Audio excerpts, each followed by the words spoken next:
Welcome to episode 26 of the Wiley Wire. The Straits are once again closed, not by Iran, but by the United States. Ships are all turning around and heading to America to buy oil. Was this the Trump card? I don't know. We'll cover that. The Masters was amazing. We'll do a deep dive into the Masters. And the MLB, what teams are the most expensive to buy? Top to bottom, we'll go from number one to the last team as far as worth.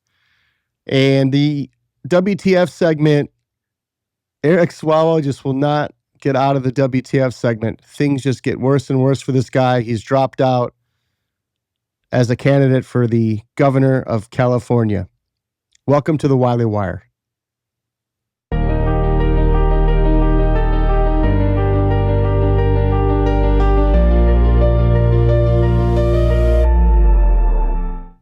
I want to touch base on the Iran situation, and the Straits are now closed for business by the United States. I've hinted at this in previous episodes that taking Maduro out, getting access to the Venezuelan oil, basically taking it over. We're the largest oil producer in the world, largest energy producer in the world. When it comes to military, troops on the ground are going to be a thing of the past in the future. Energy is where it's all at. The drones and the country that has the best energy supply will have the best military, hands down, when it comes to AI technology, and we are it. I sat back and I've watched Trump attack a lot of media, conservative media people that were on his side the whole way. And the difference between a Democrat media person, let's just call it Joe Biden, when he was the president, you had your media people saying he's sharp as a tack, and obviously everybody knew he wasn't. It was apparent. It was hard to even make that lie up, but you'd play the reels of all the different newscasters saying the same thing over and over and over and over again. And then one person would say something like, oh, maybe there is something wrong, and that person would be just ousted from the liberal media. Things are a little different on the Republican side. There's a lot of people that lean right, but are more center. There's a lot of people that are complete diehard Trump supporters. Whatever he does, whatever he says, they don't question him. There are people that like a lot of things he's done. He's done a lot of things he said he would do. And they're a little against his policy on Iran, but don't quite understand what the full policy is and what he's actually doing. I would say for myself, I'm probably one of the people that are in that category that are,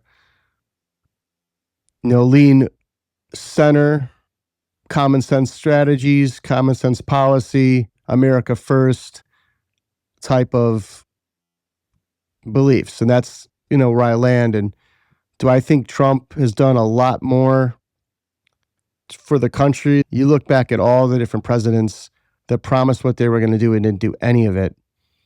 It doesn't matter what side you're on. You pretty much are looking at, in my opinion, a bunch of people that are in line for the job and just did whatever it took to get in and then didn't do anything they said. In looking at it from this situation, you have commentators like Tucker Carlson that have been pro-Trump up until Iran. I know Charlie Kirk was against the Iran war. That has been publicly stated by multiple people that were close to them, including Tucker Carlson. There's been people that left the administration. I don't trust politicians. I don't trust anybody. There's people you can't meet too, so you can't fully trust them. People get so in love with these politicians, and some of them could be good people, but it doesn't mean you don't know them. Just vote for their policies and make sure they knock out most of them. So we got control of both House and Senate, and we still can't pass the voter ID bill. Strange. I know they've offered voter ID to the Democrats just to vote for that, and then they said they won't do it. It's all nonsense, everybody. Everybody knows why they don't want voter ID. People don't want voter ID because they want to cheat. There's nothing more than that. It's that simple. It's that cut and dry. But back to Iran, with the Straits being closed by Trump, I'm looking at it as a complete power play move. There's been a lot of reporters, Tucker Carlson being one, I'm not going to name all of them, that are completely against this, and they have their right to their belief, and they have their right to question Trump, and everyone has their right to question Trump because we're voting for our politicians to get in and do things that they said they were going to do. And I know the thing that Trump said he was going to do is prevent Iran from ever getting a nuclear weapon, which he did with the bombing of the Iranian nuclear sites that no president ever attempted to do. But the war that's going on was something that went a little bit step further, and then it kind of pushed away some of his supporters, including Tucker Carlson, that is having his gripes with Trump. Now, Trump put out a message against Tucker Carlson, and he named some other people, Alex Jones, and some other people that he just said were low IQ people. I don't think he needed to do that. I wish I could be part of the Trump PR team. I just say leave it alone. Just let them do their thing. If you have a plan that's going to contradict what they're saying, then knock out the plan and make him eat face. You know what I mean? But I don't know what Trump's plan is, but this is a power play with shutting down the Straits. From an American standpoint, we're shutting it down, not letting any vessels in or out. I'm going to put up a diagram of all the vessels and the ships coming to America now for oil. It's something that's never been seen before. Now, is this the Trump card that he's been holding out on, that he was going to do the whole time? That's why they took Venezuela before they did Iran? I'd have to guess so. Looking back at this, they knew the Straits would probably be shut down by Iran or held hostage. They knew that we'd have to take it over or shut it down. Now we have the oil, we have the energy. It was a power play move. Did he come out and say that was the power play move? No, he's not going to say that, but this could have been a trump card for the deal. This episode's being recorded on Monday. Obviously, it's out late Monday at night, early Tuesday morning, so you have all Tuesday to listen to it. Things can change that quick with it. But it's a power play move. And looking at the market, it's up $18 or something. It's not up a lot, but it's not going down. And I think that this was the move that was probably going to happen regardless of what happened in Iran. But back to the predictions of how long it's going to last. I still think it's going to be 2.5 months. I thought it'd be at least a month or more. My beginning predictions, when they were even saying it was a 4-day war or 4-day mission, whatever you want to call it. But I guess J.D. Vance walked out of the meeting this weekend, and this was the power play move. So I don't know what Iran could have done to prevent the U.S. from shutting down the Straits. I don't know if it's a combination effort of no NATO nations helping, no other countries helping, but it's definitely a trump card, no doubt. We'll see how it plays out, but this infighting of the conservative party, you got the hard right conservatives that are like war, fighting with the, center right conservatives, and it's just like, grown men just throwing shots at each other and yelling at each other, and let Trump do his job. And when it's done and it's all said and done, if it's not what you want, criticize it. It's okay to do that. But we're in the middle of an ongoing mission that it's a chess game. And they use the word 3D chess and all that. I don't believe in all that, but I definitely think there's a plan. Trump had wanted nothing to do with this, and it's all Israel. And that's why Melania Trump came out and, didn't tell Trump. I don't know if any of that's true. I have no confirmation that it's true or not true. But either way, closing the Straits, the U.S. in charge of it, is kind of what I said in my last episode, is a power play. Call it a Trump card, whether it works out or not. From early view on it, the ships are all coming to the United States for oil.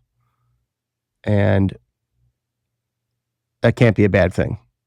U.S. blockade of the Strait of Hormuz, in effect for nearly 2 hours now. A ship tracking firm reports 121 empty oil tankers are making their way to the United States of America. 68 of those 121 vessels are very large crude carriers capable of carrying 2 million barrels apiece. President Trump has urged countries squeezed by Iran's disruption of the Strait of Hormuz to turn to American energy supplies instead. Well, it would appear perhaps they are obliging him. They are listening to Trump. The president told Fox, quote, China can send their ships to the U.S., China can send their ships to Venezuela, while also saying that empty oil-carrying ships from many nations are all headed to the U.S. to load up. That from the president of the United States.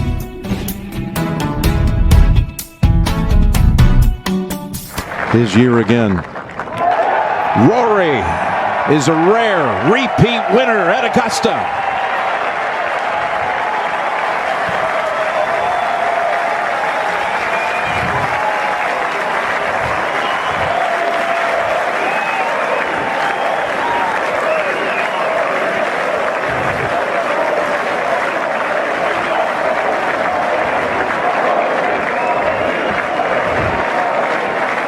What a Masters tournament that was, down to the wire. So many guys in the mix to win it.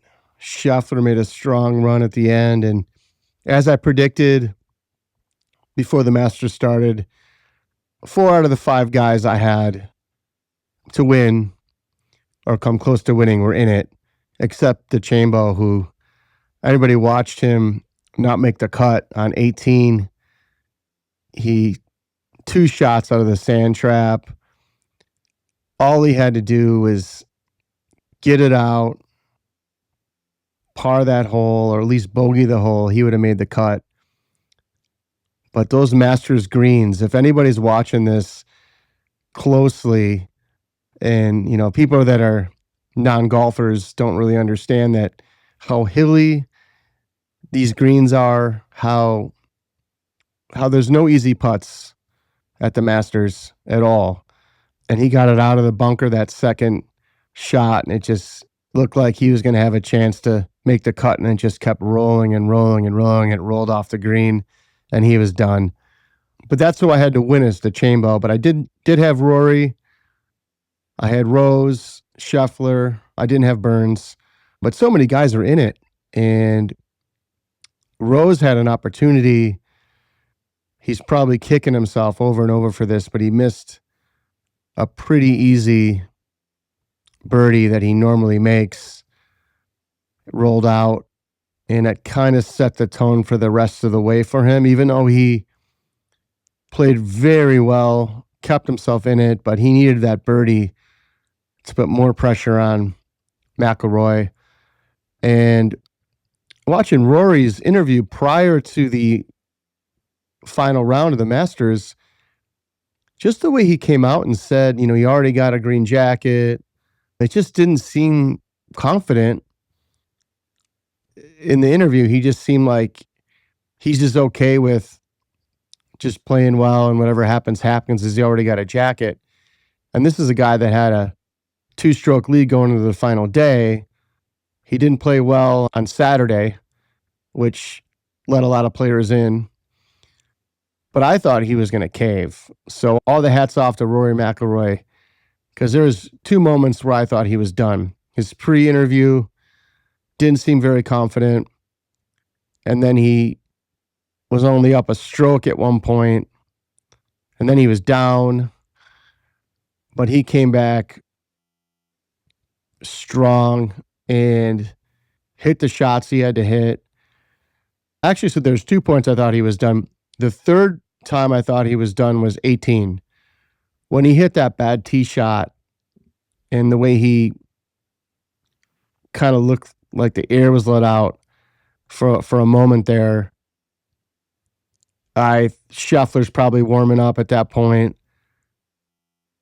I'm thinking maybe a tie, a playoff, or maybe he takes a bad shot out of that rough and he loses. So he was in an extremely difficult spot at that point, and it very easily could have been a Rory Scheffler,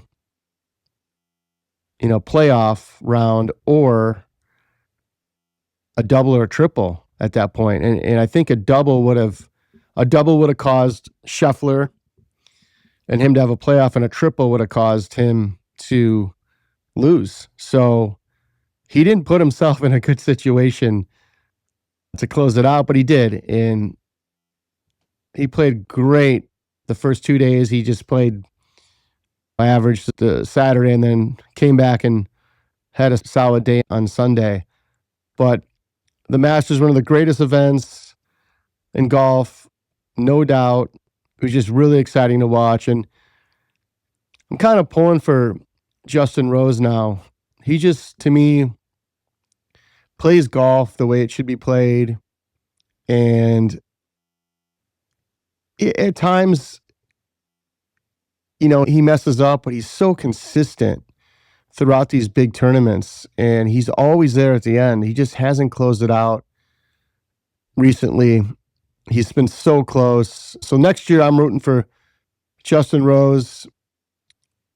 Hopefully he can get a green jacket soon. Just one final thing I want to cover about the Masters that definitely has been trending is Sergio Garcia's blow up.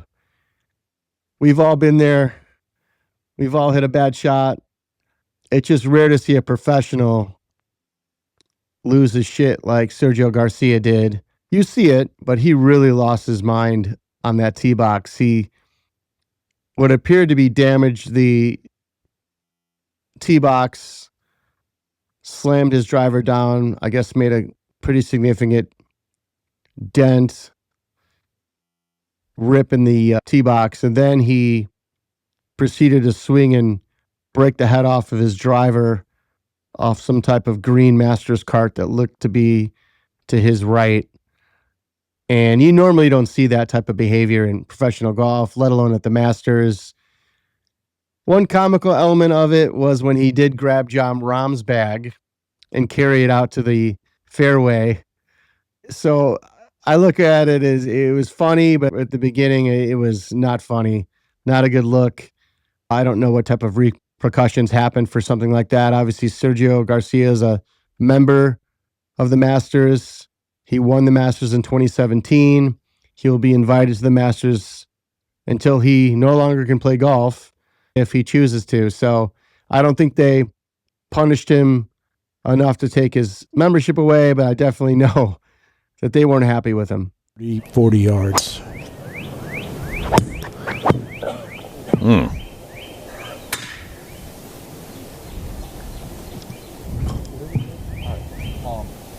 This was the frustrated Sergio. He hits the ground, and then that driver is done for the day. So not only did he take it out on the tee box, but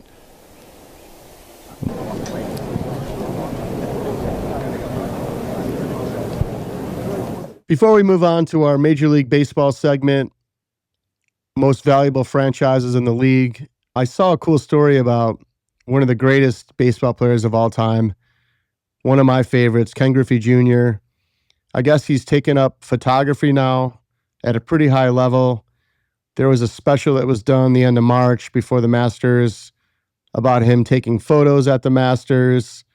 and great shots. I saw some of them, and I thought it was really cool that somebody of his stature that's been in front of the camera his whole career is now getting so much enjoyment being behind the camera, catching other sports events, great shots of golf, and probably a lot of other things.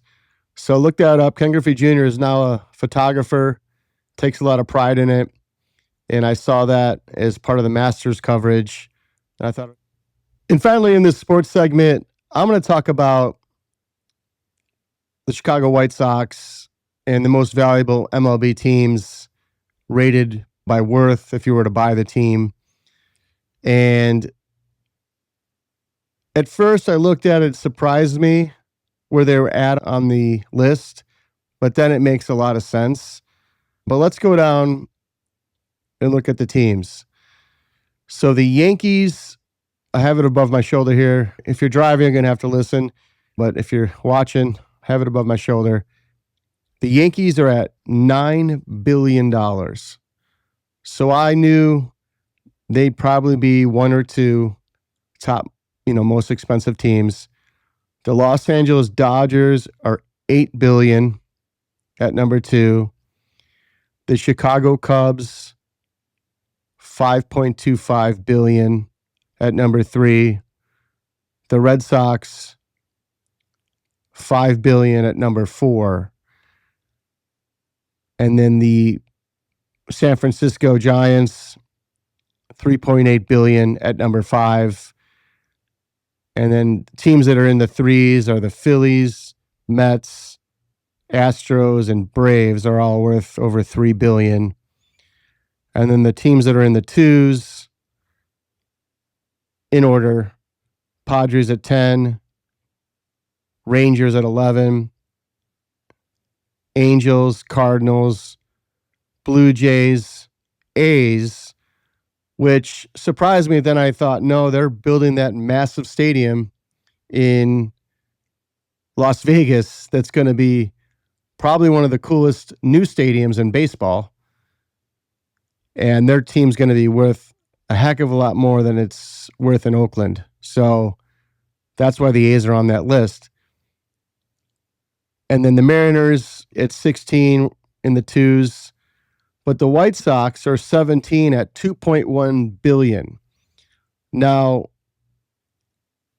the worth of a team is what the potential is as well. And a team in the Chicago market, especially a major sport, the only second team in a major sport in Chicago is worth $2 billion. So, I mean, they're sitting on a gold mine, literally. They just aren't making it what it's worth, like to the fans, to the city. And no, Reinsdorf owns the Bulls and the Sox. So, back in the day growing up, the Sox were his thing. Then the Bulls were like his second, project. But then Jordan came along, and then the Bulls just blew up and were like the number one, franchise in the world. Chicago Bulls tickets are selling out like crazy every year, no matter how good the Bulls are. The Bulls have made the playoffs a couple times since the Jordan era. They had a little run of Derrick Rose, but they've been selling out ever since the Jordan era. So, Reinsdorf has a gold mine with the Bulls. He's kind of taken his attention away from the Sox. And they're worth $2 billion, number 17 of all the teams, because they're in a great market, a luxurious sports market. I think somehow the city's got to find a way, number one, to relocate the Sox. Number one, clean up the city around the stadium, make it more conducive for fans to come out, hang out, not fear that they're going to get mugged or shot on the south side of Chicago. That's part of the problem. There's some nicer areas in Bridgeport, but for the most part, I talked to a guy,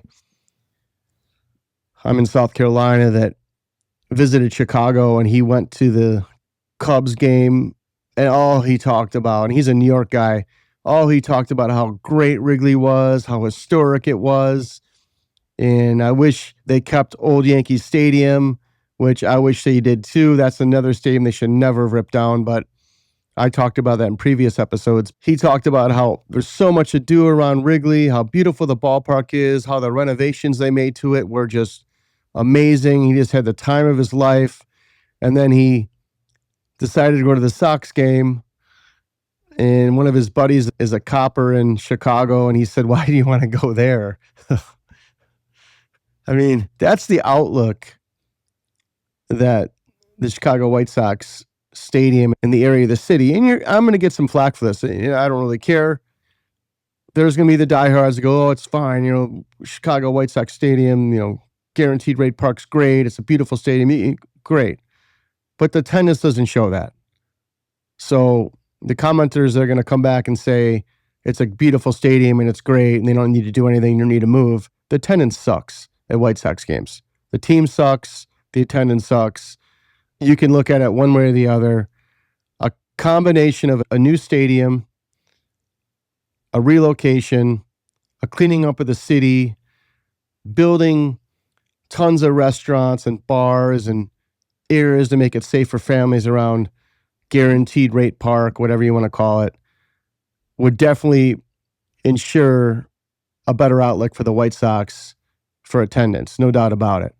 But a complete relocation of the team in the city or the suburbs would be, I think, an unbelievable thing for the White Sox, where they're worth $2.1 billion. They've won one World Series 05. They've been in the playoffs. I don't even think since. Maybe they have, but they don't have any marquee guys, anybody that people are dying to see. So they do have this left-hander coming up, 6'9" left-hander, supposed to be phenomenal. So that's exciting. But for the most part, they're not putting a fan exciting team on the field. But $2.1 billion for the Chicago White Sox is all about the potential to me. Then you round it down. The Nationals are at 18 to $2 billion. Orioles at $2 billion. Now you're into the ones. The Diamondbacks at just under $2 billion. They're like $1.98 billion. Then the Detroit was a surprise at $1.9 billion. Brewers $1.9 billion. Rockies 1.7, Rays 1.7, Indians 1.6, down to the Reds 1.6. Another area, the Reds, the ballpark where the Reds play is great, but the city is just it's not a great place to visit. The Twins, they're worth 1.6. The Pirates was surprising because they have such a loyal fan base, the Pirates. They have a beautiful ballpark, just beautiful ballpark. If anyone's gone to Pittsburgh and saw a Pirates game, it's just awesome. But they're 1.6 at the bottom. The Royals at 1.6, and then the Marlins in Miami at 1.4. That rounds it out. It really was shocking to me to see the Sox at 17 at $2.1 billion with no attendance. So that's all on potential to me. What the potential you can do with that team, the city they're in. And the funny thing I want to add to the, White Sox is if I could somehow find a way to win the lottery like Jeffrey Epstein won 2 times, New Mexico and Oklahoma, that'd be the first franchise I'd buy. That'd be the first one I'd buy in baseball, be the White Sox. Obviously, I wouldn't be able to afford the Cubs. If anything, I'd buy the White Sox. And I'd make it the most historic franchise. I'd be okay with highlighting the 1919 Sox, Shoeless Joe and all those guys. There's still got a stigma about it that is bad for baseball. But at the same time, now that FanDuel and all these gambling apps are in baseball, what does it matter at this point? I'd try to build another old Comiskey Park, but a new one. I know it takes a lot of money, but that Chicago White Sox baseball would be top of the charts. And I'd probably bring Ozzie Guillen back as a manager. Don't know why they haven't done that yet. There's just certain moves I just don't understand why they don't make, and that's one of them. But that's what I would do if I somehow could get my hands on a winning lottery ticket. But we'll be back with our WTF segment.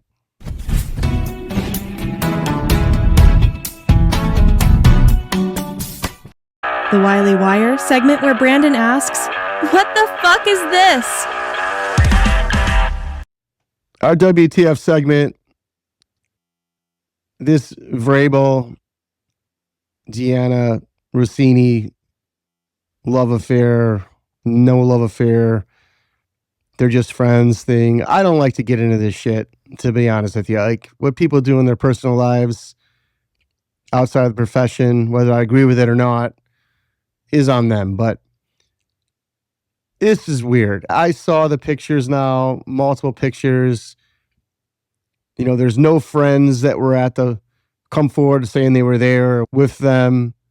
There's multiple pictures being taken. Somebody definitely was spying on them, no doubt about it. Private investigator, something was going on, because it's just the pictures out there, and then the lying about they're with a big group, but intertangling fingers with another woman, like almost holding hands. Nah, not good. Not good. I don't understand people that have such high profile positions, especially being the head coach of the New England Patriots. You know, you got to be smarter than that. You got to think family first, team first, and then everyone's jumping all over this Rossini reporter, NFL reporter, because, you know, calling her this and that, and they're both equally guilty for putting themselves in stupid positions. That's what I'm saying. If nothing really happened and all they're doing was holding hands, you know. I'll tell you what, if my wife saw me holding hands with another woman, that'd be bad, real bad. If I saw my wife intertwangling fingers with another man, you'd almost have to think the worst at that point. So the way they try to get out of this, whether they did anything or not, is not right. It's bullshit.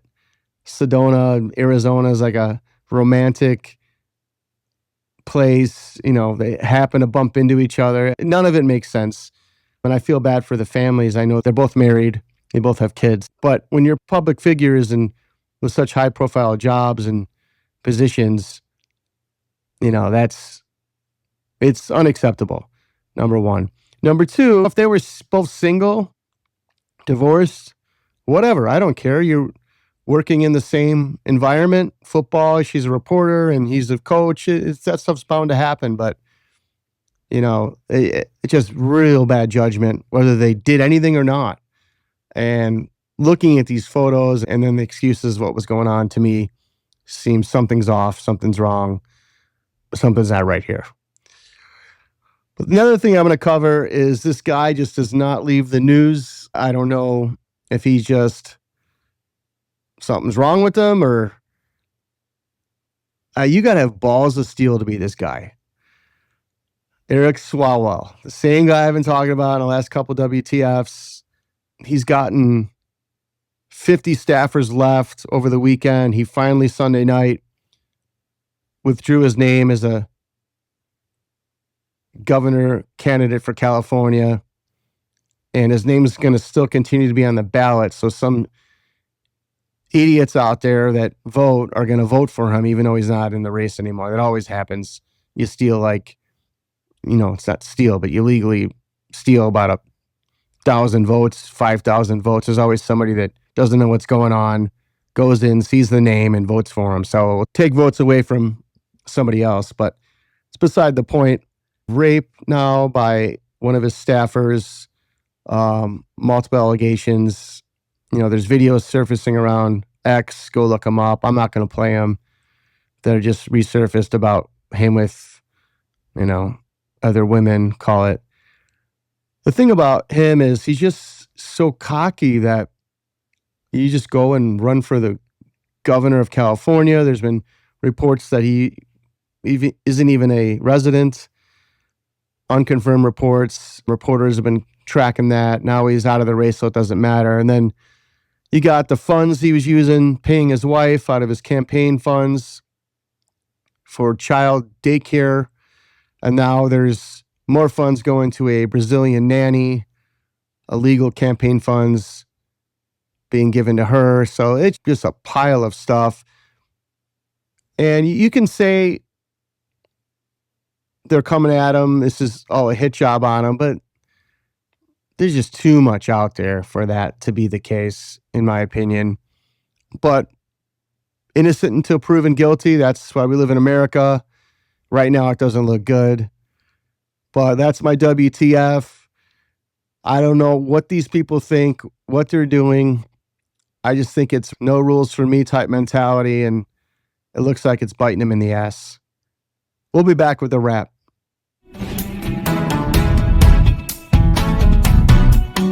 As you can see over my shoulder, I'm playing the video of Savanah Hernandez getting beat up. She's an independent journalist who was involved in the LA fraud reporting. She must have been recognized by some of the anti-ICE protesters, and they beat her up. You can see the older woman punched her right in the face. Older boomer throwing the haymaker at her. Got a guy that threw her on the ground.